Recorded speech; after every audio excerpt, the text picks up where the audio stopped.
નમસ્કાર, હું પ્રવીણ. તમામ દર્શક મિત્રોને ધનતેરસની શુભકામનાઓ. ધનતેરસ છે આમ તો, પરંતુ વિષય મુદ્દો ઘણો ગંભીર છે. શનિવારે જીએસટીવીએ ડ્રગ્સનું જે દૂષણ હતું, એનસીઆરબીના આંકડાઓ હતા, તે ગંભીર વિષય પર વાત કરી હતી. આજે આપણે વાત કરીશું જગતના તાત ખેડૂતની. આંકડાઓ ચિંતાજનક છે. આંકડાઓ કોઈ માર્કેટ સર્વેના નથી, આંકડાઓ સરકારના છે. NCRB, national crime record bureau, જેનાથી આંકલન થાય એક્સિડન્ટ કેસીસમાં, સુસાઇડ કેસીસમાં કે સ્થિતિ શું છે. પૂરો વિગતવાર રિપોર્ટ તમને એનસીઆરબીની વેબસાઇટ પરથી મળી જશે. 290 થી વધુ પન્ના છે અને 290 થી વધુ પન્નામાં ખેડૂતોની આત્મહત્યાની ઘટનાઓ, જેને 10.5 લાઈન મળી છે 202 અને 203 નંબરના પેજ પર. આ 203 પેજ પર જે આ 10.5 લાઈન કહે છે કે કોરોના કાળમાં, એટલે કે 2020ના વર્ષમાં 2019ની સરખામણીમાં ખેડૂતો અને ખેત મજૂરોની આત્મહત્યામાં 18% વધારો થયો.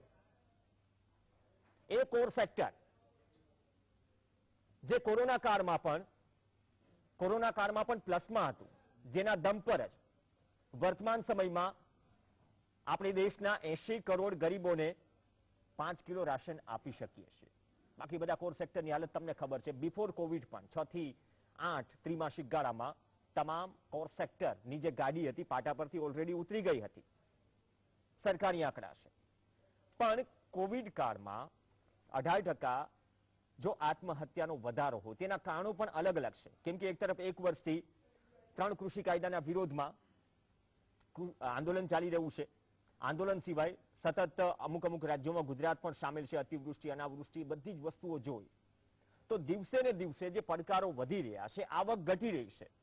અને આંકડાઓ વારથી વારે સામે આવે તો આંકડાઓ ચિંતાજનક હોય તો તેના ઉપર મંથન કરવું પણ જરૂરી છે. દેશની સમસ્યાઓ ને ઉજાગર કરવી કે દેશની સમસ્યાઓ વિશે વાત કરવી, તે પણ દેશભક્તિની વ્યાખ્યામાં આવે. તો આંકડાઓ એનસીઆરબીના શું કહે છે? 2020માં 10,667 ખેડૂતો, ખેત મજૂરોએ આત્મહત્યા કરી.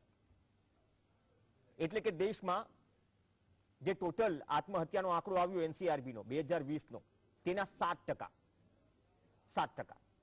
ખેડૂતો અને ખેત મજૂરો.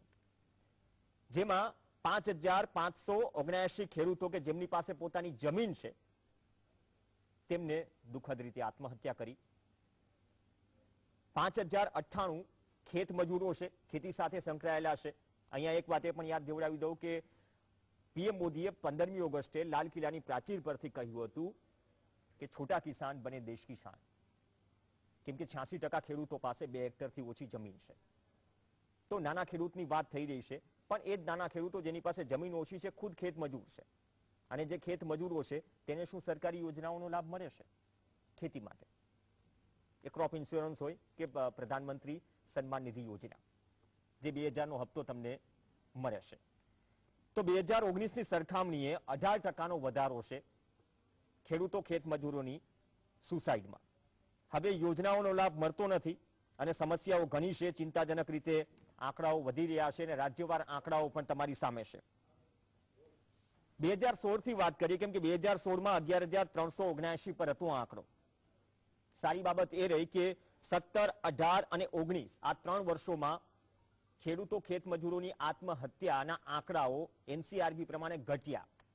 પણ કોરોના કાળમાં ફરીથી 2019માં 10,281 આત્મહત્યા હતી ખેડૂતો, ખેત મજૂરોની, જે પહોંચી 10,667 પર. અને રાજ્યોવાર વાત કરીએ તો મહારાષ્ટ્ર સૌથી ઉપર છે, 4,006 ખેડૂતો, ખેત મજૂરોની આત્મહત્યા. ત્યારબાદ કર્ણાટક 2,016, આંધ્રપ્રદેશ 889, મધ્યપ્રદેશ 735, છત્તીસગઢ 537. ગુજરાતનો ઉલ્લેખ નથી. પણ આજે દુઃખદ સમાચાર છે. હળવદના વેગડાવાવ ગામે મંજીભાઈ સોનગરા નામના ખેડૂતે આત્મહત્યા કરી. કારણ હતું દેવું અને જે વ્યાજખોરો છે તેમનો ત્રાસ. મોસ્ટ ઓફ કિસ્સા એવા હોય છે કે એફઆઈઆરમાં આત્મહત્યા લખાતું નથી અને આંકડાઓ પર પણ વિવાદ ચાલતો હોય છે. ઘણી વખત આંકડાઓ ઘણી વખત જાય, ઘણી વખત ના આવે, ઘણી વખત આરટીઆઈમાં જવાબ પણ નથી મળતા. એવા સવાલો પણ ઉઠ્યા છે. પણ આ તમામ પાછળનું કારણ શું આજે ચર્ચીશું. એ કારણની ચર્ચા કરીએ તે પહેલા એક સૌથી મોટું કારણ એ પણ છે, કેમ કે આપણે યોજનાઓની વાત કરીએ છીએ ને, અઢળક યોજનાઓ છે દેશમાં, કેન્દ્ર સરકારની કરોડો રૂપિયા ખર્ચાય છે, પણ એ યોજનાઓ બાદ પણ આજે જો ખેડૂતોની સ્થિતિ વિકટ હોય તો પછી જવાબદાર શું, જવાબદાર કોણ? એવી એક યોજનાની વાત કરીશું. આ એક માત્ર ડેમો છે. આ ડેમો તમારી આંખો ઉગાડનાર છે. વીમા કંપનીઓ યાદ હશે, હવે થોડી ભૂતકાળ થઈ ગુજરાતમાં. પ્રધાનમંત્રી કિસાન સહાય યોજના સહિત ઘણી બધી યોજનાઓ છે જેના થકી રાહત કવચ મળે છે કુદરતી આપદાઓ સામે. તે યોજનાઓ સાથે સાથે ઘણી બધી યોજનાઓ છે, પણ ગુજરાતે 2020ની ખરીફ સિઝનથી પીએમ કિસાન યોજના નકારી. પહેલા ફરજિયાતની મરજિયાત કરી, બાદમાં નકારી. એનું કારણ હતું વીમા કંપનીઓની મનમાની, ચૂકવણીમાં ઠાગા થયા, ઘણો બધો વિરોધ થયો તો નકારી. હવે દેશના 7 રાજ્યોમાં પીએમ ફસલ યોજના નથી લાગુ, ખુદને અલગ કરીને નાખ્યા. તેમાં બિહાર અને પશ્ચિમ બંગાળ 2018-19 જેમને નકારી, અને 2020માં આંધ્રપ્રદેશ, ગુજરાત અને તેલંગાણા. પંજાબ પહેલેથી હતું નહીં. તો આમાં ક્યાં કોની સરકાર છે તમે સમજી લેજો. પણ આપણે નકારી. હવે આપણે નકારી તો દીધી, કારણ શું હતું તેના ઉપર ચર્ચા કરીશું. માત્ર ગુજરાતને એક મોડેલ તરીકે લઈશું. ગુજરાતને એક મોડેલ તરીકે લઈશું કે 4 સિઝનમાં 4 વર્ષમાં કઈ રીતે એક પછી એક આંકડા. 2016-17ના આંકડા છે. ખેડૂતો 19 લાખથી વધુ એટલે કે પાક વીમો લીધો. ખેડૂતોએ પ્રીમિયમ ભર્યું 243.193 કરોડ. ગ્રોસ પ્રીમિયમ એટલે ટોટલ રાજ્ય સરકાર અને કેન્દ્ર સરકાર ઇક્વલી ચૂકવે, એ મળીને 2275.62 કરોડ થયું. એ પ્રીમિયમ ગયું વીમા કંપનીઓને, અને વીમા કંપનીઓએ દાવાની ચૂકવણી શું કરી? 1267.22 કરોડ. એટલે કે વીમા કંપનીઓની 2016-17માં કમાણી થઈ માત્ર ગુજરાતમાંથી 1074 કરોડ. 2017-18ની વાત કરીએ, પ્રીમિયમ ટોટલ ગ્રોસ ગયું 3014.27, દાવાની ચૂકવણી 1075.83. એટલે કે અહીં પણ 1900 કરોડની આસપાસનો પ્રોફિટ વીમા કંપનીઓએ કર્યો. 2018-19 આ માત્ર ઉદાહરણ છે, બાકી રાજ્યોમાં પણ આ જ સ્થિતિ છે. કેમ કે મધ્યપ્રદેશ, રાજસ્થાન, મહારાષ્ટ્ર અને ગુજરાત 4 એ ટોપ 10ના ટોપ રાજ્યો છે જે સૌથી વધારે પ્રીમિયમ ચૂકવે છે. 2018-19માં 402 કરોડ ખેડૂતોનો premium share, 3141 crore gross premium એટલે કે ટોટલ પ્રીમિયમ, અને 2777 કરોડની ચૂકવણી થઈ, હાઈએસ્ટ આ 4 વર્ષોમાં. પણ ફરીથી 2019-20માં જે મજાક વીમા કંપનીઓએ કરી, 2019-20માં ગ્રોસ પ્રીમિયમ 3614 કરોડથી વધુ હતું. દાવાઓની ચૂકવણી સાઈડ કેટલી થઈ? માત્ર 111.67 કરોડ. હવે આ ટોટલ આંકડો ગણીએ 2016 ખરીફથી 2019 ખરીફ સુધીનો, તો માત્ર ગુજરાતમાંથી 7000 કરોડથી વધારેનો પ્રોફિટ વીમા કંપનીઓએ કર્યો. આ ઉદાહરણ એટલે આપીએ છીએ કેમ કે દરેક યોજનાઓ કોઈ પણ સરકાર, માત્ર વર્તમાન કેન્દ્ર સરકાર નહીં, કોઈ પણ સરકાર જો અમલમાં લાવે તો ખેડૂતના હિત માટે હોય. પરંતુ આ માત્ર એક યોજના કે આ વીમા કંપનીઓનું ઉદાહરણ આપીએ તો તમને પણ ખ્યાલ આવી જશે કે આ 4 વર્ષમાં ગુજરાતનો ખેડૂત માલામાલ નહીં, વીમા કંપનીઓ માલામાલ થઈ. પ્રધાનમંત્રી ફસલ બીમા યોજનાની વેબસાઇટ પરના આંકડા છે, એટલે કોઈ કોન્ટેસ્ટ કરે નહીં. પહેલી વાત. બીજી વાત કે આંકડાઓ નીચે એમ પણ લખ્યું છે કે હજુ ઘણા બધા ચૂકવણા પેન્ડિંગ છે વિવાદોના કારણે. એ વિવાદો પણ અલગ વિષય છે. પણ 24000થી વધુ કરોડનું દેશભરમાં પ્રોફિટ માત્ર એક યોજના. ગુજરાતમાં 7000 કરોડથી વધુ. અને આપણે સાંકળીએ છીએ ખેડૂતોની આત્મહત્યા સાથે. ખેતી ઘટી રહી છે, આવક ઘટી રહી છે, ઇનપુટ કોસ્ટ વધી રહી છે. ઇનપુટ કોસ્ટ સાથે સાથે ખેડૂતોને ભાવ નથી મળી રહ્યા પૂરતા. 530 રૂપિયા હેક્ટરે એનપીકેના વધી ગયા, 28 રૂપિયા ડીઝલમાં વધી ગયા પ્રતિ લીટર છેલ્લા 18 મહિનામાં. સામે રવિ સિઝન માટે શું આપ્યું? એમએસપી કેટલો વધારો? 40 રૂપિયા પર કિલોએ, 40 પૈસા, મજાક સમાન. તો આ એક ઉદાહરણ હતું, પણ ગંભીર ચર્ચા છે. આજ મુદ્દે ચર્ચા કરી આપણી સાથે 5 મહાનુભાવ છે. સ્ટુડિયોમાં આપણી સાથે અર્થશાસ્ત્રી આત્મન શાહ જોડાશે, અનિરુદ્ધ પઢેરિયા કોંગ્રેસના પ્રવક્તા તરીકે જોડાશે, શૈલેષ પરમાર ભાજપના પ્રવક્તા તરીકે જોડાશે, જે કે પટેલ ખેડૂત આગેવાન છે, કૃષિ નિષ્ણાંત મધુભાઈ ધોરાજીયા જે પૂર્વ કૃષિ અધિકારી પણ રહી ચૂક્યા છે. તમામનું સ્વાગત છે. આત્મનભાઈ, આપથી શરૂઆત કરીએ. ખેડૂતોનો મુદ્દો છે ને, અર્થતંત્ર, અર્થશાસ્ત્રી તરીકે તમે એટલે આ મંચ પર છો કેમ કે અર્થતંત્ર કેટલું ખેતીના ઢાંચા પર ટકેલું છે આપણે કોવિડમાં પણ જોયું. મેં વીમા કંપનીઓનું ઉદાહરણ સાહેબ એટલા માટે આપ્યું કે યોજનાઓ ઘણી બધી આવે. આ બજેટમાં આંકડાઓ અલગ વસ્તુઓ છે, ઘણા છુપાય છે, ઘણા દેખાય છે, ઘણા સરકી જાય છે. પણ માત્ર એક એક્ઝામ્પલ કે આપણે ખેડૂતોના હિત માટે કોઈ યોજના લાગુ કરીએ તો વીમા કંપનીઓ માલામાલ થાય. અને 18% સાહેબ કોવિડ કાળમાં આ એક સેક્ટર એવું હતું પ્લસમાં હતો જેને 80 કરોડને અનાજ આપવામાં મદદ કરી. તો આ સ્થિતિમાં 18% વધારો ખેડૂતો અને ખેત મજૂરોની આત્મહત્યા પાછળ તમે એક અર્થશાસ્ત્રી તરીકે કયું તારણ માનો છો? એક તો રિપોર્ટમાં જે ડેટા છે એને થોડુંક ધ્યાનથી સમજવાની અને વાંચવાની જરૂર છે.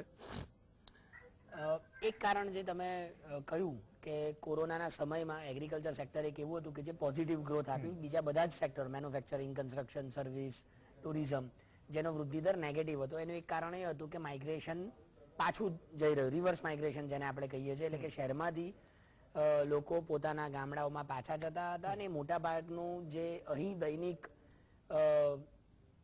પગારદારો હતા, જે ડેઇલી અર્નર્સ જેને આપણે કહીએ છીએ, એ લોકો ગામડામાં ગયા અને મોટા ભાગના એ લોકો એગ્રીકલ્ચર સેક્ટરમાં એબ્ઝોર્બ થયા. વર્કફોર્સ એગ્રીકલ્ચર સેક્ટરમાં એબ્ઝોર્બ થઈને આપણને આથી એનો પોઝિટિવ ગ્રોથ રેટ મળ્યો.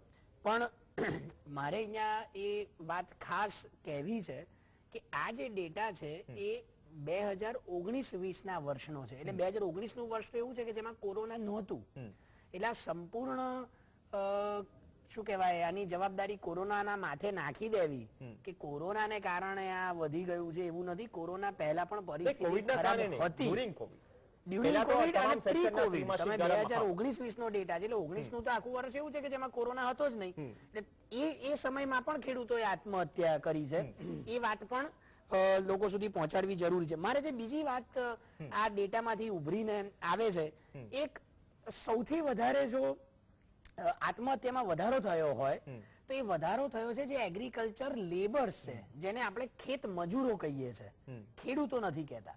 એટલે જેમની પાસે પોતાની જમીન નથી એ બીજાની જમીન ઉપર ખેતી કરવા માટે જાય છે, એવા લોકોના એ વર્ગમાં આત્મહત્યાનું પ્રમાણ ગયા વર્ષે એટલે 2018-19 કરતા 19-20માં 18% જેટલું વધ્યું. ઓવરઓલ 10,000 થી પણ વધારે ખેડૂતોએ આ વર્ષમાં આત્મહત્યા કરી. એના કારણોમાં બહુ મતભેદો છે. જુદા જુદા રિસર્ચ જુદું કારણ કહે છે, કેટલાક રિપોર્ટો જુદું કારણ કહે છે. આંકડાઓમાં પણ કે સુસાઇડ નથી લખાતી એ પણ એક્ઝેક્ટલી. એટલે આ તો એવા છે કે જે આત્મહત્યા નોંધાયેલી છે, જેમાં FIR નોંધી નથી અથવા તો જેમાં પરિવારે એને નોંધાયું નથી સામાજિક ડરના કારણે અથવા તો બીજા કોઈ પણ કારણોસર, એની વાત આપણે અત્યારે નથી કરતા. મારે જે ખાસ કહેવું છે કે જે ખેડૂતો છે, આપણે અત્યારે વાત કરી ખેત મજૂરોની, જે ખેડૂતો છે એમાં પણ પ્રમાણ, એમાં 2019-20 કરતા પ્રમાણ ઘટ્યું છે, બરાબર, ખેત મજૂરોમાં વધ્યું છે. પણ તમે એ ખેડૂતોમાં જો જમીનના સાઈઝના આધારે એનું વર્ગીકરણ કરો તો જેને આપણે સીમાંત ખેડૂતો કહીએ છીએ કે જેની પાસે 1 હેક્ટર કરતા ઓછી જમીન છે, એટલે 80% ખેડૂતો પાસે તો 2 હેક્ટરથી નીચે જમીન છે. નાના ખેડૂતો છે કે જેની પાસે 1 થી 2% જમીન છે, અને મધ્યમ ખેડૂતો કે જેની પાસે 4 થી 10 હેક્ટર જેટલી જમીન છે, એનું પ્રમાણ તમે કુલ ખેડૂતોમાં જુઓ આત્મહત્યામાં તો એ 90%ની આસપાસ, 90% કરતા પણ વધારે. એટલે એમાં પણ મોટા જે ખેડૂતો છે એમનામાં આત્મહત્યાનું પ્રમાણ ખૂબ ઓછું છે. એટલે ખેડૂતોમાં પણ જે નાના ખેડૂતો છે, સીમાંત ખેડૂતો છે, એનું પ્રમાણ વધારે છે, અને બીજી બાજુ જે ખેત મજૂરો છે એમના આત્મહત્યાનું પ્રમાણ વધ્યું છે. આ સીધી જ રીતે દર્શાવે છે કે બે બાબતો અહીંયા મને લાગે છે કે ઉભરીને આવે છે. એક, ખેડૂતોને એમના શું કહેવાય પ્રોડક્ટનો યોગ્ય ભાવ નથી મળતો, અને બીજું જેને ઇન્સ્ટિટ્યુશનલ ક્રેડિટ આપણે કહીએ છીએ, એટલે કે એને બેન્કિંગ સેક્ટરમાંથી જે લોન મળવી જોઈએ અથવા તો રૂપિયા મળવા જોઈએ એ નથી મળતા.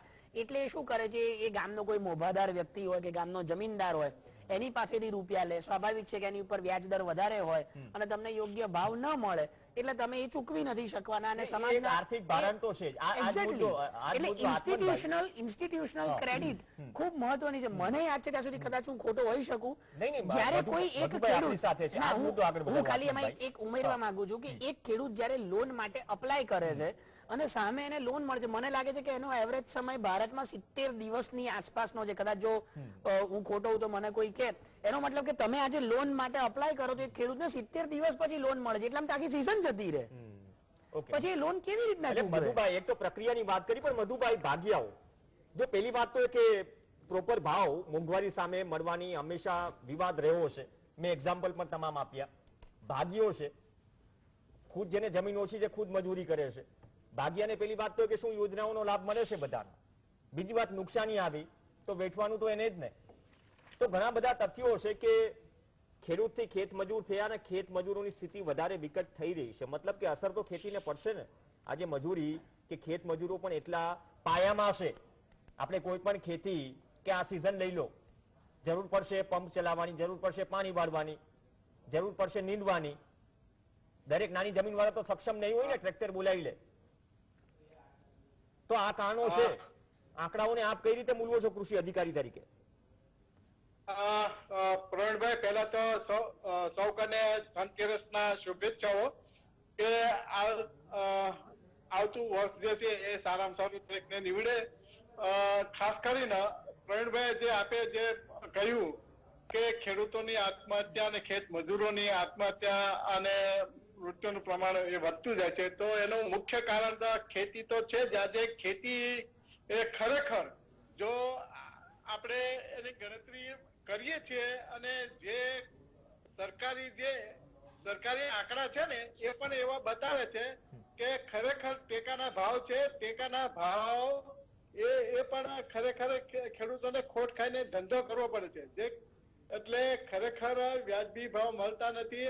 વ્યાજબી ભાવ મળતા નથી એ હકીકત છે. ખેતી ખોટ છે અને જે કઈ દેવું કર્યું છે, જે કઈ ક્રેડિટ લીધી છે, જે કઈ લોન લીધી છે એ ટાઈમસર ભરપાઈ નથી કરી શકતા. એના હિસાબે ખરેખર આત્મહત્યા વધતી જશે. એક જ આપણે કારણ લઈએ. આપણે સરકાર એમ કે છે કે અમે 0% અત્યારે વ્યાજ આપીએ છીએ, પણ 0% ક્યારે કે સમયસર ભરાય તો. હવે સમયસર ભરાતું નથી. એક ખેડૂત પણ ભરી શકતો નથી અને સરકાર પણ ભરી શકતી નથી. જો સરકાર ભરી શકતી હોય તો આજે ઘણા ખેડૂતો એવા છે કે જેને વ્યાજ પણ બેંકોએ વસૂલાત કરી લીધેલું છે અને સરકારે હજી પૈસા ચૂકવ્યા નથી.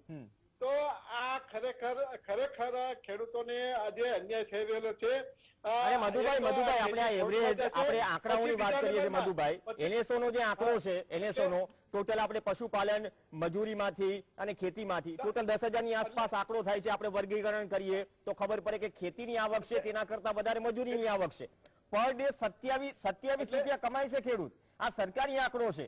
આપણે મનરેગામાં હમણાં ફંડ ખૂટી રહ્યું છે એવા સંકેત મળી રહ્યા છે. તો આ સ્થિતિમાં ઘણા બધા રાજ્યોમાં 250 થી 300 રૂપિયા મનરેગા પર ડે વેજીસ છે.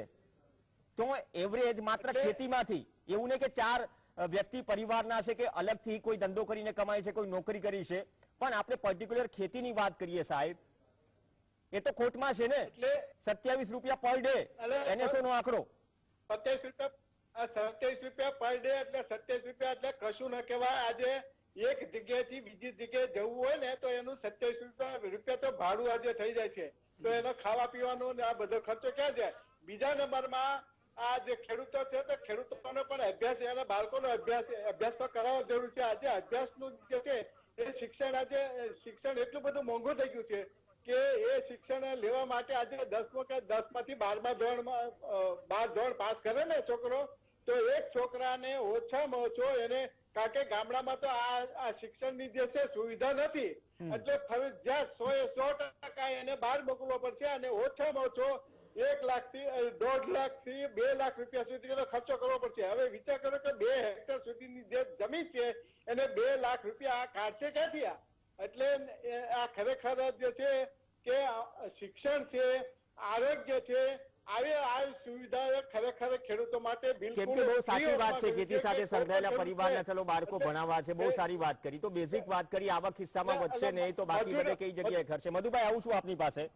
JK પટેલ, મધુભાઈ તો કહ્યું આંકડો ક્લિયર છે, પણ આપ 2 મિનિટમાં કહો કે કારણો શું માનો છો? કેમ કે આમાં વધે કે ઘટે સ્થિતિ તો એ છે ને, ખેતી ખોટમાં જઈ રહ્યું છે અને આંકડાઓ ચિંતાજનક રીતે વધી રહ્યા છે. જે યોજનાઓ છે એ યોજનાઓમાંથી મેં એક યોજનાનું ઉદાહરણ આપ્યું.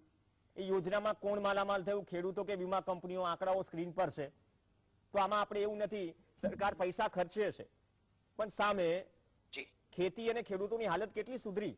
હું નાના ખેડૂતોની સ્પેશિયલી વાત કરીએ તો પ્રવીણભાઈ, ફક્ત બે જ શબ્દમાં કહેવું હોય, 2 મિનિટની પણ જરૂરિયાત નથી, કે સરકારની જે કૃષિ નીતિમાં જે ફેરફાર થવા જોઈતા હતા એ નથી થયા, એના લીધે ખેડૂતો તકલીફમાં છે. હવે આગળ એને વિવરણ સાથે કહીએ તો ખેતી સાથે સંકળાયેલી કંપનીઓ કમાઈ રહી છે, પરંતુ ખેડૂતો અને ખેતી સાથે સંકળાયેલા ખેત મજૂરો મરી રહ્યા છે.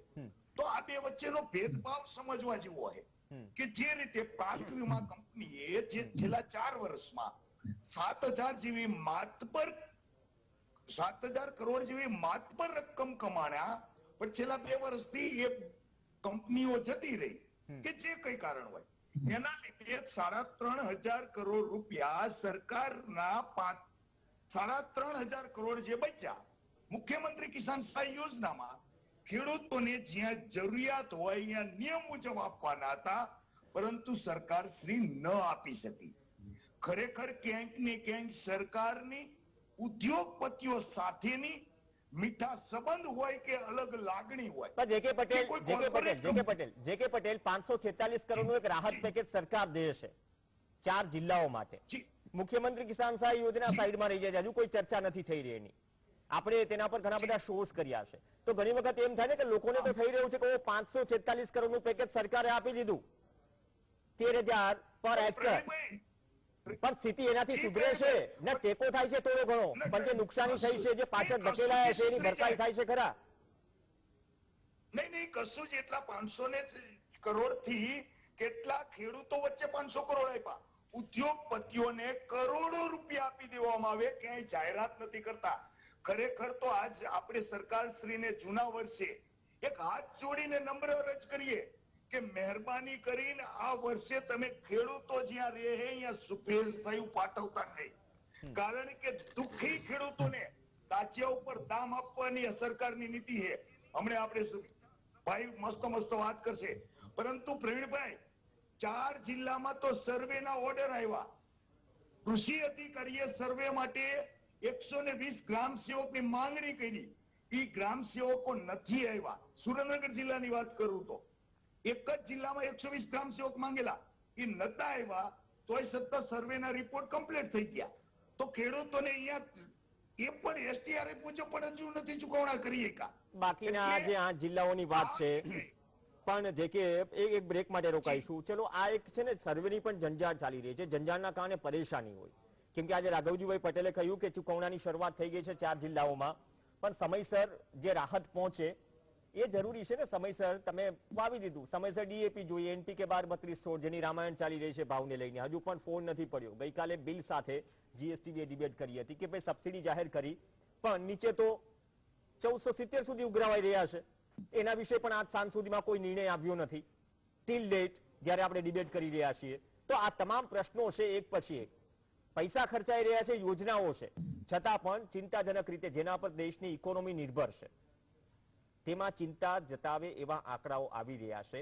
વધારે ડિટેલમાં જઈશું, એક બ્રેક માટે રોકાઈશું, કેમ કે આ યોજનાઓ સિવાય પણ ઘણી બધી યોજનાઓ છે. 75,000 કરોડ કિસાન સન્માન નિધિ યોજના, એ વાત અલગ છે. 75,000 કરોડ આંકડો હેડલાઇન માટે હોય, પરંતુ સંશોધિત બજેટ થાય 47,000 કરોડની આસપાસ આવી જાય તો શું સારી સ્થિતિ માત્ર હેડલાઇન માટે હોય છે? વાસ્તવિક સ્થિતિ ક્યાંક આસન નીચે છુપાઈ જાય છે. બ્રેક બાદ ચર્ચા. પરસેવાનો ટૂંપો એનસીઆરબી નેશનલ ક્રાઇમ રેકોર્ડ બ્યુરોના આંકડા આવ્યા કે 2019ની સરખામણીમાં 20માં 18% વધારો ખેડૂતો અને ખેત મજૂરોની આત્મહત્યામાં.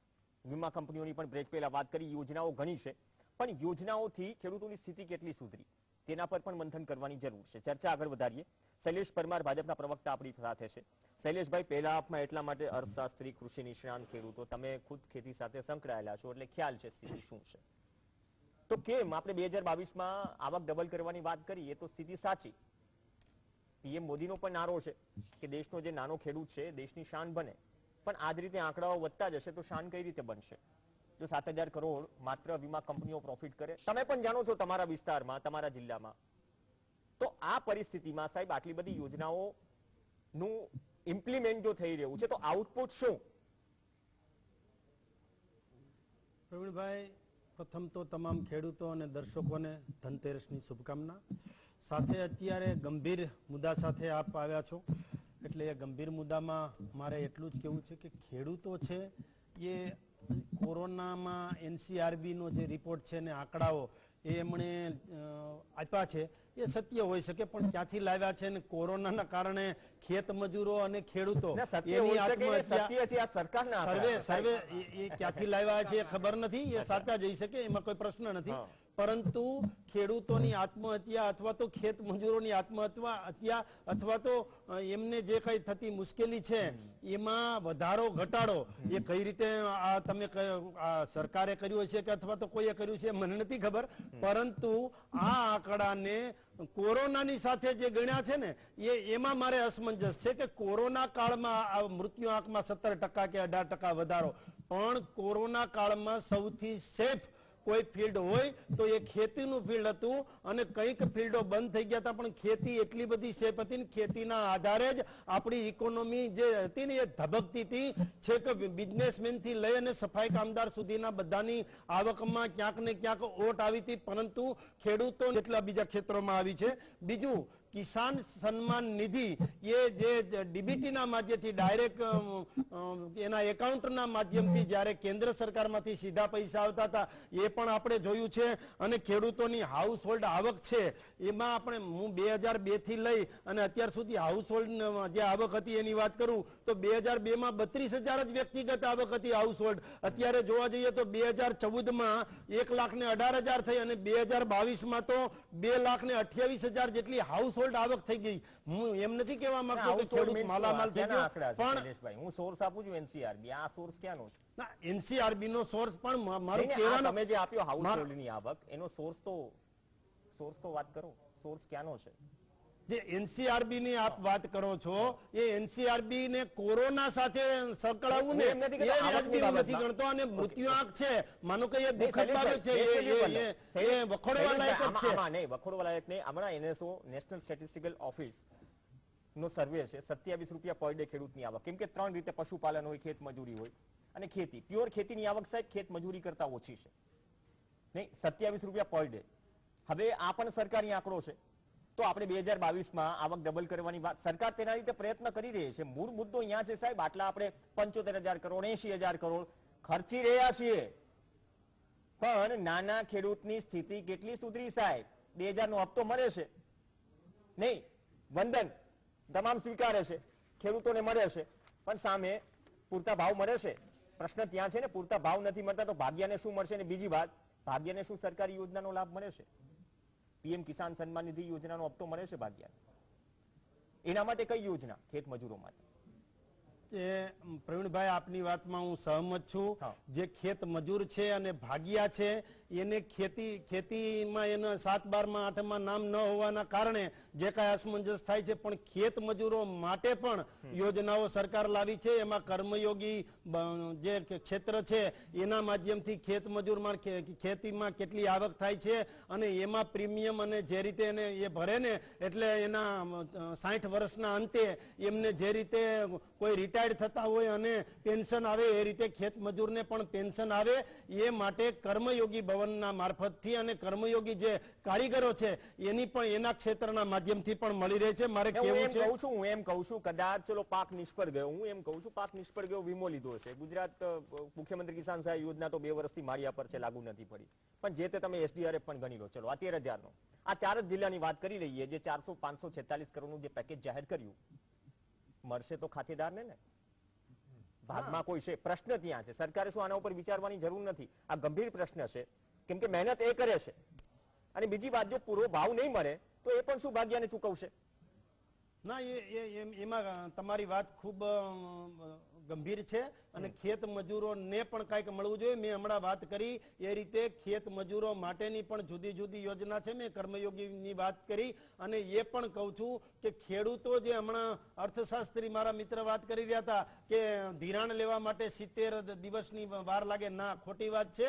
70 દિવસ નહીં, ખેડૂતોનું ધિરાણ એ આપણી જે મધ્ય સહકારી બેંકો હોય છે એમાંથી મળતું હોય છે અને એ બેંકો એ બીજે જ દિવસે એમને આપી, એ ખેડૂતો ખેડૂતોની બેંક છે, ખેડૂતો દ્વારા ચાલતી હોવાથી બીજે જ દિવસે ધિરાણની યોજના છે. અને એ પણ કહી દઉં કે ભૂતકાળમાં 18% એમાં વ્યાજ લેવાતું હતું. આ સરકારે, ગુજરાતની ખાસ કરીને સરકારે 0% વ્યાજે કરનાર વિજયભાઈ રૂપાણીની સરકાર છે. વિજયભાઈ રૂપાણીએ અત્યાર સુધીમાં 1,26,000 વર્ષમાં 1,26,000 ખેડૂતો છે અને 338 કરોડની સહાય આધુનિકરણ માટે. ભૂપેન્દ્ર પટેલ સીએમ છે, વિજયભાઈ હતા ના, વિજયભાઈ ની કહું છું, હું વાત વિજયભાઈ ની કરું છું. વિજયભાઈ રૂપાણી જયારે સીએમ હતા ત્યારની વાત કરું છું. અત્યારે આવ્યા છે ભૂપેન્દ્રભાઈ, માનનીય ભૂપેન્દ્રભાઈ પટેલ, પણ હું વિજયભાઈ રૂપાણી જયારે સીએમ હતા ત્યારે 1,26,000 જેટલા ખેડૂતો છે એને 338 કરોડની સહાય આધુનિક ઉપકરણો ખરીદવા માટેની કરેલી છે. અને આ ઓફિશિયલ આંકડા છે. અને બીજું, સહાયના ધોરણમાં 567% વધારો કરનાર પણ આ જ સરકાર હતી. શૈલેષભાઈ, હું નથી નકારતો આ બધી યોજનાઓ છે, પણ પ્રશ્ન ત્યાં છે ને અનિરુદ્ધસિંહ પટેરિયા, કે યોજનાઓ છે, કોંગ્રેસ સરકારમાં પણ હતી, ભાજપ સરકારમાં પણ છે, ખર્ચાઈ પણ રહ્યા છે. આટલી યોજના તો ગણાવી દીધી કે જે એક રાજ્યમાંથી 12,000 કરોડ ઉપરનું પ્રીમિયમ ચૂકવાય જનતાના ટેક્સના પૈસે ખેડૂતોના ખિસ્સામાંથી જાય. એ રાજ્યમાં 3-3, 4-4 સિઝન અતિવૃષ્ટિ કે અનાવૃષ્ટિ હોય છતાં પણ 7,000 કરોડથી વધુનું વીમા કંપનીઓ પ્રોફિટ કરે. હજુ પણ ઘણા ચૂકવણા બાકી છે. ઓફિશિયલી પોર્ટલ પર નીચે લખેલું છે કે અમુક ક્લેમ હજુ ચૂકવવાના બાકી છે ડિસ્પ્યુટના કારણે. તો સાહેબ, યોજનાઓ ઘણી બહુ સરકારો કમાણી પણ આવી જાય, રાજ્ય સરકારો, પણ સામે એટલું કેટલા પૈસા પહોંચે છે એમાં નથી પડી રહ્યા. પણ હાલત કેમ સુધરતી નથી? ખેતી ઓછી થઈ રહી છે, આવક ઓછી થઈ રહી છે, મોંઘવારી વધી રહી છે, તો વિકલ્પ શું બચશે ખેડૂત પાસે? એક સમય હતો પ્રવીણભાઈ કે ઉત્તમ ખેતી, મધ્યમ વેપાર અને કનિષ્ઠ નોકરી. અત્યારે તમે જુઓ તો એનું ઊંધું થઈ ગયું છે. ઉત્તમ નોકરી થઈ ગઈ છે, વેપાર મધ્યમ છે અને કનિષ્ઠ ખેતી થઈ ગઈ છે. એટલે શું થયું છે કે કહેવત છે કે ખેડૂતનો દીકરો જન્મે પણ દેવામાં અને મરે પણ દેવામાં. આ એક ખૂબ જ, આજે આપણે ગુજરાતના પણ સોનાગરાભાઈ એ પણ આત્મહત્યા કરી છે. અને આપણે જ્યારે આ 18% જ્યારે આત્મહત્યાની અંદર વધારો થયો છે ત્યારે આપણે એક બહુ સંવેદનશીલ વિષય પર આપણે વાત કરીએ છીએ.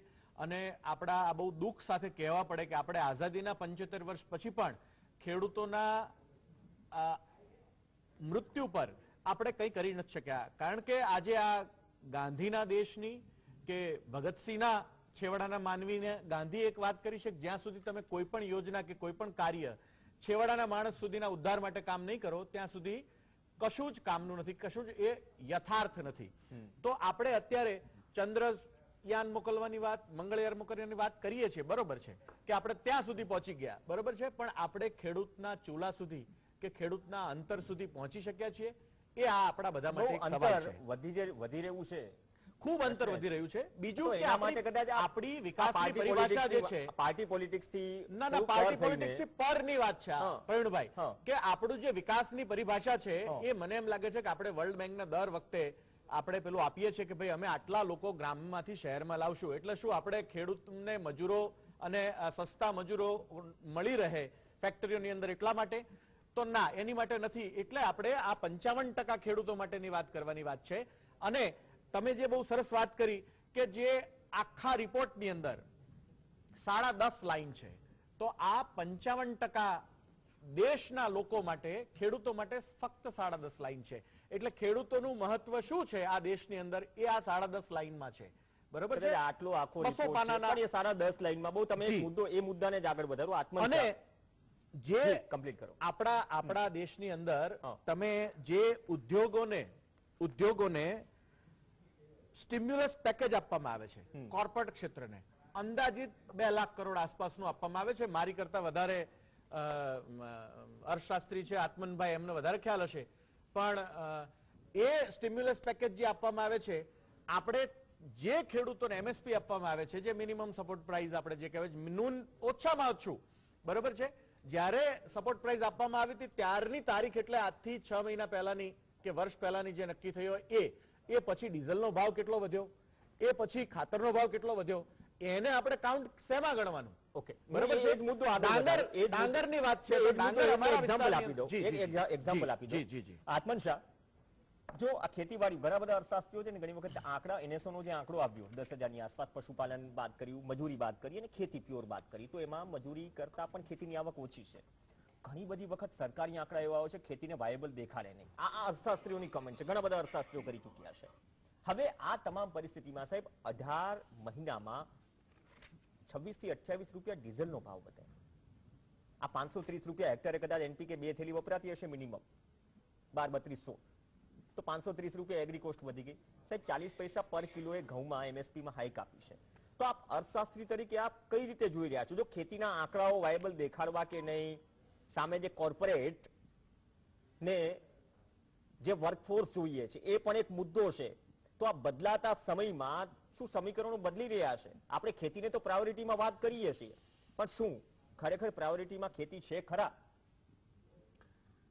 એક બે વાત જે નીકળી એની ઉપર મારે પહેલા કેવું છે, એક તો માઇગ્રેશનની વાત નીકળી, બહુ સાચી વાત છે કે તમે જ્યારે સ્થળાંતરની વાત કરો છો કે ગ્રામીણ વિસ્તારમાંથી શહેરી વિસ્તારોમાં લોકો આવે એટલે મોટે ભાગે સ્વાભાવિક છે કે ગ્રામીણ વિસ્તારોમાં જે લોકો છે એ ખેતી ક્ષેત્ર સાથે વધારે સંકળાયેલા છે અને ત્યાંથી અહીંયા આવશે એટલે એ શહેરમાં ખેતી તો કરશે નહીં, એટલે ક્યાંક મજૂરી કરવા જશે ઔદ્યોગિક એકમમાં અથવા તો કોઈના ઘરે અથવા તો બીજે ક્યાંક, એટલે એ પણ એક વિચારવા જેવો મુદ્દો છે કે ત્યાં એ પોતે ખેડૂત છે, એ સ્વનિર્ભર છે, અહીંયા આવે એને બીજા કોઈના ઘરે નિર્ભર રહેવાનું છે, મજૂરી કરવાની છે, પણ એ પાછો એક થોડોક સામાજિક મુદ્દો છે, અત્યારે આપણે એને નથી લેતા, પણ એ મુદ્દો વિચારવા જેવો ચોક્કસ ખરો. વધી જાય છે, આવક ઘટી રહી છે. યસ, હું એની પર જ આવું છું કે ખેડૂતોનો જે શું કહેવાય વસ્તુ એટલે એની લાગત ઉત્પાદન કરવાનો જે ખર્ચ છે, એ ઘઉં ઉગાડતો હોય, ચોખા ઉગાડતો હોય, કોઈ બીજા ફળો ઉગાડતો હોય, કઈ પણ રોકડિયા પાકો હોય, તો એની પરનું પ્રોડક્શન કોસ્ટ વધ્યું છે અને એ સ્વાભાવિક છે કે ડીઝલ પાછળનો ખર્ચો વધ્યો છે.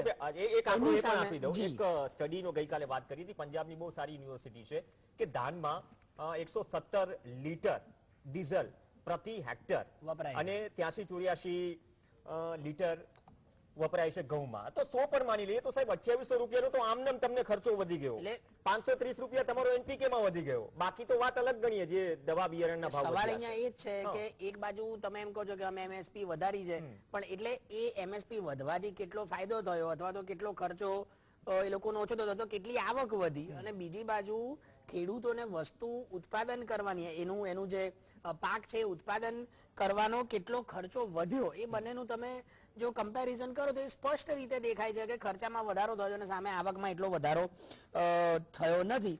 મારે બીજી જે એક બાબત કહેવી છે કે એના જો થોડા કારણોમાં વધારે અંદર ઘૂસીએ આત્મહત્યાના, તો એમાં બે કારણો સૌથી વધારે આવે છે. એક છે ખેડૂત દેવાદાર બને છે, બરાબર, એનું કારણ એ સ્વાભાવિક છે કે જેમ હમણાં વાત થઈ કે એ ઇન્સ્ટિટ્યુશનલ ક્રેડિટ એને નથી મળતી અને એ બીજા લોકો પાસેથી લે છે, અને એને ઇન્સ્ટિટ્યુશનલ ક્રેડિટ મળતી પણ હોય, બેંકમાંથી મળતી પણ હોય તો પણ એ પાછી નથી આપી શકતો કારણ કે એને યોગ્ય ભાવો નથી મળતા, અથવા તો હજુ પણ આપણા ત્યાં સિંચાઈની સુવિધાઓ ખૂબ ઓછી છે, એટલે એના કારણે વરસાદ ઉપર આધાર રાખવો પડે છે, એટલે જો સિઝન સારી હોય, વરસાદ સારો પડે તો ઉત્પાદન થાય, ન પડે તો ઉત્પાદન ન થાય. અને બીજા બે કારણ છે એ જે ફાર્મ રિલેટેડ ઇશ્યુઝ એવું લખેલું છે, એનું કોઈ બાયફર્કેશન રિપોર્ટમાં જોવા મળતું નથી, એટલે ફાર્મ રિલેટેડ ઇશ્યુઝ કયા છે એ પણ હજુ હવે એ કારણ કે એનસીઆરબી એ ક્યાંય કારણોની ઝીણવટથી તપાસ કરી હોય એવું મારી જૂના રિપોર્ટોમાં પણ તમે જુઓ, દર વર્ષે રિપોર્ટ પડે છે, જૂના રિપોર્ટમાં પણ ક્યાંય ઝીણવટ ભર્યો અભ્યાસ ખેડૂતોના આત્મહત્યાના કારણો માટે અંદર થયો હોય એવું દેખાતું નથી, કારણ કે સ્વાભાવિક છે કે આ એનસીઆરબી માં જુઓ તો એક્સિડન્ટમાં અમદાવાદમાં એક વર્ષમાં કેટલાની ડેથ, એટલે આમાં એ છે કે આ ડેટા છે, તમને કારણ નથી આપતું, કારણ એ હજુ સંશોધનનો વિષય, તમને છૂટાછવાયા રિપોર્ટમાં નાના મોટા કારણ પણ છે, એમાંનું એક છે. અને બીજું એવું લખ્યું છે કે 25% કારણો અધર કોઝિસ, અન્ય કારણોના કારણે ખેડૂતોએ આત્મહત્યા કરી. હવે અન્ય કારણો કયા છે એ બહુ મોટો તપાસનો વિષય છે, કારણ કે જ્યાં સુધી કારણો ખબર નહીં પડે ત્યાં સુધી તમે પોલિસી કેવી રીતે બનાવશો? જો તમને ખબર પડે કે ખેડૂતોને યોગ્ય ભાવ નથી મળતો, તમને એવી ખબર પડે કે ઇન્સ્ટિટ્યુશનલ ક્રેડિટ નથી મળતી, અથવા તો કોઈ સામાજિક જડતાને કારણે થાય છે, અથવા તો શું કહેવાય ફેમિલી પ્રોબ્લેમ્સ છે એનો પણ ઉલ્લેખ છે, એના કારણે આત્મહત્યા કરે છે, એટલે એ કારણોની યોગ્ય પદ્ધતિસર એનો અભ્યાસ થાય અને એના આધારે પછી નિર્ણય લેવામાં આવે. કારણ કે તમે જો રિજિયોનલ ડિસ્પેરિટી પણ બહુ મોટી જોવા મળે છે, એક બાજુ મહારાષ્ટ્ર સૌથી વધારે છે અને બીજી બાજુ અમુક રાજ્યોમાં 100-150 કરતા પણ ઓછા છે, અને મહારાષ્ટ્રમાં મારાથી 5000 કરતા વધારે, 4006 બરાબર. ઔદ્યોગિક ક્ષેત્રે ભારતમાં જો કોઈ પહેલું રાજ્ય હોય તો એ મહારાષ્ટ્ર છે. તો આત્મનભાઈ એ બાબતને આપણે જરાક એટલે બહુ મોટા પર્સપેક્ટિવમાં જોઈએ, બધું સાથે મળીને નહીં, એના તો માટે કદાચ કૃષિ એના નિષ્ણાત આજે કારણો રાખ્યા છે. વધારે મળે. કારણો આત્મનભાઈએ, મધુભાઈ એમ કીધું કારણો. આ 2 દિવસ પહેલાનું એક કારણ આપું. એમપી કે એમપીમાં જ લાઈનો લાગી હતી ડીએપી માટેની. ખેડૂતે સુસાઇડ કરી કે 5 દિવસ ડીએપી નહીં મળે ને પાયાનું ખાતર છે, વાવણી નહીં થાય, મતલબ કે પિયત નહીં થાય રવિ સિઝનની. તો આવા તો ઘણા બધા કારણો છે. સમયસર કઈ ન મળે, સમયસર ભાવ ન મળે, સમયસર ખાતર ન મળે, સમયસર પાણી ન મળે, એ પણ એક મુદ્દો છે. તો આજે નાના નાના મુદ્દાઓ છે સાહેબ, એટલા વિકરાળ બની જાય છે કે તેના કારણો કદાચ નથી આપેલા એનસીઆરબીમાં, છતાં પણ કોઈને કોઈ રીતે જે ખેડૂત છે, જે સમજે છે, આ શો જોઈ રહ્યા છે, એ તો બખૂબી જાણે છે કે કઈ કઈ મુશ્કેલીઓ છે. આપ કૃષિ નિષ્ણાંત તરીકે શું માનો છો? કારણની છણાવટ નથી કરેલી, પણ છણાવટ કરવાની જરૂર છે ખરા, કરવી જોઈએ, ગંભીરતાથી ચર્ચા કરવી જોઈએ, વિચાર કરવો જોઈએ, તો કઈક સોલ્યુશન મળશે. ખરેખર આ કારણો જે છે એ ખરેખર એનું આર્થિક મોટામાં મોટું જો કારણ હોય તો આર્થિક ભારણ છે, આર્થિક ભારણ જ હોઈ શકે. અને આર્થિક ભારણ, ઘણા આર્થિક ભારણ થવાનું કારણ છે એ પણ શોધવું જરૂર છે. જેમ મેં કીધું કે શિક્ષણ છે, આરોગ્ય છે, કોઈ પણ પછી સારી ઉપજ તૈયાર થઈ ગઈ, ઉપજ તૈયાર થઈ ગઈ ને વાવાઝોડું આવી ગયું અને ઘરની અંદર મગફળી પડી છે કે કપાસ પડ્યો હોય અને જો પૂર તાણી જાય અને જે કઈ દેવું કર્યું છે તો એ પણ એક આર્થિક કારણ નીકળી શકે. એટલે આવા કારણ, મૂળ કારણ જોઈએ તો એ આર્થિક જ છે અને એને પેટા કારણો એ જુદા જુદા હોઈ શકે. હવે બીજું એક છે કે આપણે જે ખેતી આપણે કરીએ છીએ, ગુજરાતની અંદર જે ગુજરાત કૃષિ યુનિવર્સિટીનો જે અર્થકરણનો રિપોર્ટ છે, એ રિપોર્ટ આપણા ગુજરાતની અંદર ટોટલી 26 લાખ હેક્ટરની અંદર કપાસનું વાવેતર થાય છે. તો કપાસની અંદર મધ્યમ સારી કપાસ જે છે એમાં ₹1 રોકાણ કરીએ ને પ્રવીણભાઈ, ₹1 રોકાણ કરે છે ખેડૂત, તો એની સામે 34 પૈસાની ખોટ જાય છે. હવે આ ચાલુ 34 પૈસાની ગયા વર્ષ સુધી ખોટ એ હતી અને ચાલુ વર્ષે કદાચ એ ભાવ સારા છે તો એ સારા ભાવને કારણે સરભર થશે, પણ પ્રોફિટ તો થવાની શક્યતા બહુ જ 2 વર્ષનો ખાડો બુરાશે ટૂંકમાં. એટલે ખાડો કદાચ એ જે વિસ્તારની અંદર સારો હશે ત્યાં બુરા છે. સુરેન્દ્રનગર જિલ્લાની અંદર એ ખાડો કદાચ એ કદાચ ન પણ બુરાય, જે પૂર્વ વિસ્તારમાં છે ત્યાં ખાડો ન પણ બુરાય.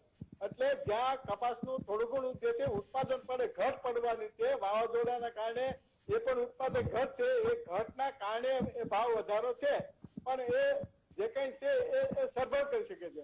આ શેરડીની અંદર ખોટ કરે છે, શેરડીમાં ખોટ કરે છે, મગફળીની અંદર ખોટ કરે છે. એટલે આવા આપણા ટોટલી લગભગ 45 લાખ હેક્ટર ખેડૂતોનું જે આ મુખ્ય પાકોનું વાવેતર થાય છે, 45 લાખ હેક્ટરની અંદર આ ખેડૂતો ખરેખર એક ખોટ કરે છે. આ જે ગુજરાત કૃષિ યુનિવર્સિટીના અર્થકરણનો રિપોર્ટ એ બતાવે. તો કૃષિ યુનિવર્સિટીનો આ રિપોર્ટ, બહુ સારી વાત કરી મધુભાઈ, આવું છું આપની પાસે. કૃષિ યુનિવર્સિટીનો આ રિપોર્ટ કહે છે તો સરકારની યુનિવર્સિટી છે ભાઈ.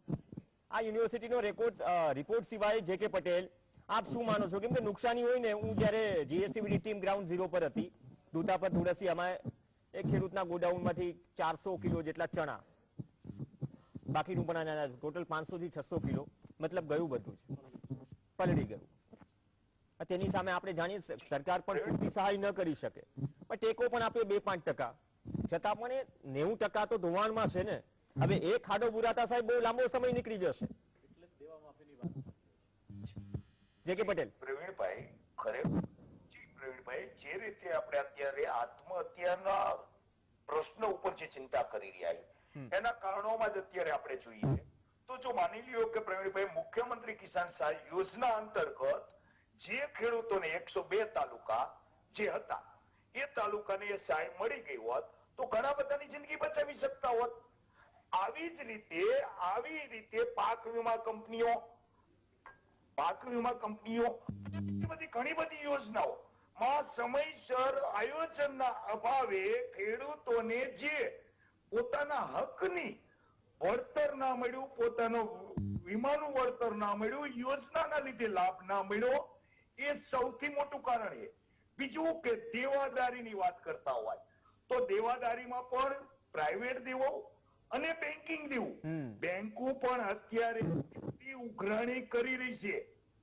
પ્રવીણભાઈ, આ વિચારવા જેવું છે કે બેંકો વકીલો દ્વારા નોટિસ આપવી, અલગ અલગ સ્ટેટમાં, એક ગુજરાતમાં એક કામ કરે બેંક, હું 2 દિવસમાં સુરેશભાઈ કે તો હું પુરાવા લાવીને દઈશ કે હૈદરાબાદની કોર્ટમાં કેસ દાખલ કર્યો ખેડૂત ઉપર, તો છેલ્લા 4-5 વર્ષથી ખેડૂતોને યોગ્ય આવક તો નથી, તો બેંકનું કર્જ ન ભરી શકે ત્યારે પણ એની ઉપર જે ખોટા જે પરિસ્થિતિને આધીન ખેડૂતે નથી પીડા, ખરેખર ખેડૂત ભરવા જ માંગે. બીજી વસ્તુ કે કરોડો રૂપિયાની જમીન મૂકી અને ચંદ રૂપિયા લીધા છે એવા ખેડૂતોને પણ બેન્કિંગ ડિપાર્ટમેન્ટ, પ્રાઇવેટ જે ધીરધાર છે, પેઢી જેવી રીતે ધાક ધમકીઓ પણ આપવામાં આવે મીઠી ભાષામાં. એટલે આવા બધા ઘણા બધા કારણો છે. અને શૈલેષભાઈ હમણે કહેતા હતા કે ભાઈ શૈલેષભાઈ શ્રી સરકારને પૂછી જોજો. ભૂપેન્દ્રભાઈ અત્યારે આપણે માનનીય સન્માનીય મુખ્યમંત્રી શ્રી ખેડૂતના દીકરા આવી ગયા છે, તો રૂપાણી સાહેબે લાવેલી મુખ્યમંત્રી કિસાન સહાય યોજના જેવી રીતે તાત્કાલિક મુખ્યમંત્રી સાહેબ ગયા એવી રીતે એ યોજના જતી રહેલી માનવી કે ખરેખર એને નિયમ મુજબ વળતર ખેડૂતોને તેમાં મળશે. ચલો, બહુ ગંભીર સવાલ. શૈલેષ પરમાર, જો આ તો યોજનાઓ લાગુ છે એના આપણે આઉટપુટની વાત કરીએ છીએ, પણ જે છે હયાતીમાન લાગુ નથી થતી 2 વર્ષથી, એના વિશે પણ થોડી ગંભીરતાથી ચર્ચા થશે કે કેમ? જે ખેડૂતો માટેની યોજના છે એમાં સતત વધારો જ થાય છે. ખેડૂતો માટેની યોજના કોઈ બંધ થતી જ નથી. માનો કે ક્યાંય એમ ઓછી વધતી એ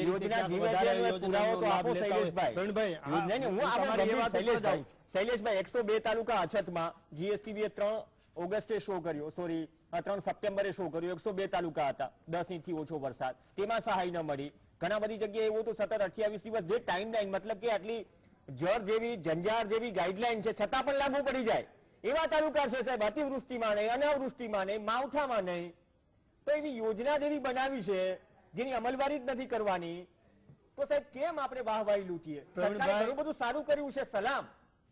આ યોજના વિશે કોઈ મગનું નામ મરી પાડવા તૈયાર નથી. શૈલેષભાઈ, તમારી પણ મર્યાદાઓ જો સમજી શકીએ. ના, હું સ્પષ્ટ જ વાત કરું છું પ્રવીણભાઈ કે તાવતે વાવાઝોડું હોય એમાં 500 કરોડની ખેડૂતોને સહાયની વાત હોય, તાવતે વાવાઝોડું હોય એમાં સાગર ખેડૂત, એ પણ એક ખેડૂત છે, એના માટે 108 કરોડની સહાયની વાત હોય, અથવા અત્યારે હમણાં જામનગરમાં જે વાવાઝોડું આવ્યું અને એમાં સહાયની વાત હોય, કૃષિ મંત્રી તરત પહોંચી જાય, મુખ્યમંત્રી ભૂપેન્દ્રભાઈ પટેલ તરત જામનગર મુખ્યમંત્રી તરીકેના શપથ લીધા પછી તરત જામનગર પહોંચી જાય અને અત્યારે સહાય પણ ચૂકવવામાં આવી રહી છે. એટલે આ જે સરકાર છે એ ખેડૂતો માટે, ખેડૂતો દ્વારા અને ખેડૂતોથી ચાલતી સરકાર છે. એનપીકે નો 12, 32, 16 નો ભાવ જે અત્યારે માનો કે ક્યાંય હમણાં સવારમાં જ માનનીય દિલીપભાઈ સંઘાણી ઇફકોના ચેરમેન, એમણે પણ મીડિયામાં આવીને વાત કરી છે કે ક્યાંય ખાતરનો ભાવ વધ્યો નથી, યુરિયામાં ક્યાંય ભાવ વધ્યો નથી. એમ છતાં પણ 1450 થી કોઈ વધારે લેતું હોય એ પ્રાઇવેટ કંપનીને યોગ્ય વાત કરજો, એની ઉપર પગલા લેવામાં આવશે. ક્યાંય વધ્યો નથી. હું અત્યારે ગોંડલના એપીએમસી ના ભાવ લઈને જ બેઠો. શૈલેષભાઈ, ગઈકાલે તમારે જોતો તો 10 થી 12 મંડળીઓના બિલ આપવા તૈયાર છે. હવે અહીંયા પરિસ્થિતિ એ છે સાહેબ, 18 તારીખે મનસુખ માંડવિયા કેન્દ્રમાંથી જાહેરાત કરે છે, 18 તારીખે એમ જાહેરાત કરે છે વધારાનો બોજો નહીં પડે ખેડૂતો ઉપર. એ જ 18 તારીખે ગુજકો માર્શલનો એક પરિપત્ર આવે છે. સાંભળો શૈલેષભાઈ, પૂરી વાત સાંભળો. પરિપત્ર કેટલાનો આવે છે? 1470 રૂપિયા. એનપીકે 12, 32, 16. તો આ પરિપત્ર હયાતીમાં છે કે નહીં, કે બીજો કોઈ પરિપત્ર બહાર પાડ્યો છે એ તો ક્લિયર કરો. કે પછી આપણે સંઘાણીની વાત, દિલીપભાઈ સંઘાણીની વાત કરીએ, કેન્દ્રની જાહેરાત બાદ પણ ગુજકો માર્શલ શું માનવા તૈયાર નથી? અત્યારની સ્થિતિએ કોઈ છાતી ઠોકીને કહી શકે કે 1185 માં એનપીકે 12, 32, 16 મળે છે? કહી શકે? તમે કે હું કે દિલીપ સંઘાણી? ઇફકોના માધ્યમથી અપાતું જે ખાતર છે એની વાત કરી છે મેં, અને એમાં સરદાર એપીએસ ખાતર હોય, નર્મદા ફોર્સ હોય, એમોનિયા સલ્ફેટ ખાતર હોય, પોટાશ હોય કે એનપીકે 1 હોય કે 12, 32, 16 હોય, મેં એની વાત કરી છે.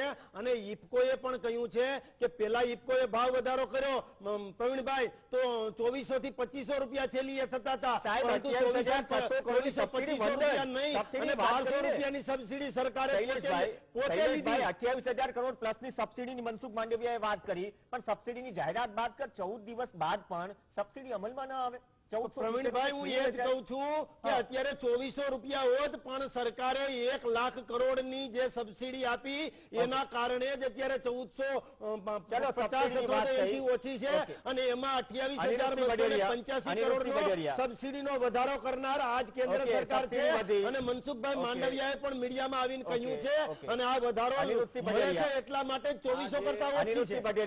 મારે ખાલી એક જ લાઈનમાં સમયનો અભાવ છે, આપણે એક જ મિનિટ મળશે, પણ વાત 1185 અને 1470 વચ્ચે છે ને, એનો જો ક્લિયર વાત નહીં કોઈ કરે. આપણા ત્યાં જે ઇમ્પોર્ટ કરવામાં આવે છે એ સરકારના આંકડા છે કે યુરિયાની અંદર 2 લાખ ટનની અછત છે અને ડીએપી ની અંદર 4 લાખ ટનની અછત છે.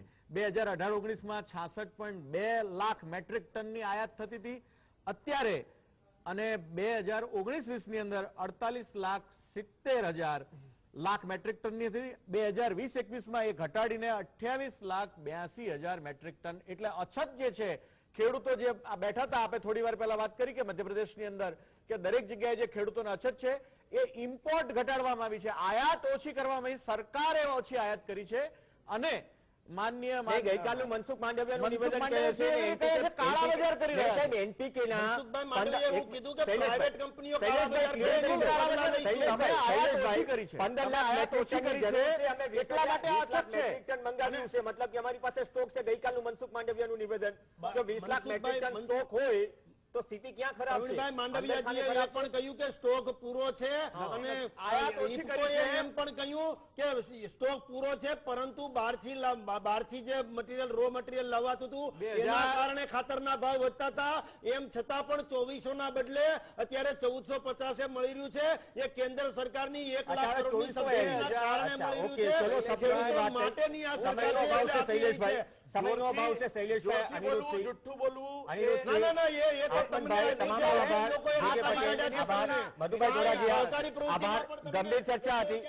ગંભીર ચર્ચા હતી. તમામનો આભાર ચર્ચામાં જોડાવા બદલ. તો હજુ પણ એક પ્રશ્ન છૂટીને જાય છે. આ પ્રશ્ન ઇફકો ગુજકો માર્સોલના ચેરમેન દિલીપ સંઘાણીને પણ છે. 1185 રૂપિયા 12-32 થેલીનો ભાવ હતો. ભાવ વધારો થયો, કહે છે કે સરકાર સબસિડી જાહેર કરશે, 28,000 કરોડની સબસિડી આપી, બાકીનો ભાવ વધારો ખેડૂતોને લાગુ નહીં પડે. પણ પરિપત્ર 18 તારીખનો 1470 રૂપિયા એનપીકેનો. તો અત્યારે શું કોઈ પણ વિશ્વાસથી, કોન્ફિડન્સથી કહી શકે કે એનપીકે 12-32-16 1470 માં નહીં 1185 માં મળી રહ્યું છે? આ સિમ્પલ સવાલ છે.